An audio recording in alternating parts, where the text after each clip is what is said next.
रात की बासी रोटी से बनाए मज़ेदार चूड़ी रोटी भी ज़हनी होगी और चूड़ी भी बन जाएगी। तो मेरे पास एक रोटी थी, इसकी कंडीशन आप लोग देख सकते हैं। मैंने एक रोटी ली है, उसको नवालों के साइज़ में पीसेस कर दिया। साइज़ आप लोग देख सकते हैं, रोटी का साइज़ एक नवाले जितना होना चाहिए। उसके बाद आप लोगों ने चॉपर लेने और रोटी थोड़ी थोड़ी करके इसके अंदर डाल के अच्छी तरह से चॉप कर लें। लेकिन चॉप इतनी भी नहीं करनी कि पाउडर बन जाए। कंडीशन आप लोग देख सकते हैं कि चॉप करने के बाद ये कैसी हुई। मेरे पास इधर देसी घी था, मैंने वो यूज़ किया। आप लोग सादा घी या कोई भी ऑयल भी यूज़ कर सकते हैं। फ्राई पैन में डालने के बाद आप लोगों ने उसको अच्छी तरह से गर्म करना है। एक रोटी के लिए मैं 1 टेबलस्पून घी का डाल रही हूँ। उसके बाद आप लोगों ने इसके अंदर रोटी डालनी है और उसको अच्छी तरह से कुक करना है।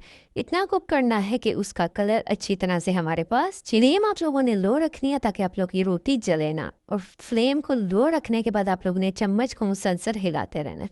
2 से 3 मिनट बाद जब आप लोग देखेंगे रोटी का हल्का हल्का सा कलर चेंज हो गया, तो फ्लेम ऑफ करके आप लोगों ने इसमें चीनी डाल देंगे। फ्लेम ऑन करके चीनी नहीं डालनी, वरना ये अजीब सी कुछ चूड़ी बन जाएगी, बहुत क्रिस्पी, जो आपसे खाई नहीं जाएगी। तो आप लोगों ने फ्लेम बंद करने के बाद चीनी डालनी है। मैंने 2 टेबलस्पून चीनी की डाली है। मुझे कम लग रही थी तो मैंने बाद में थोड़ी सी और डाल दी है।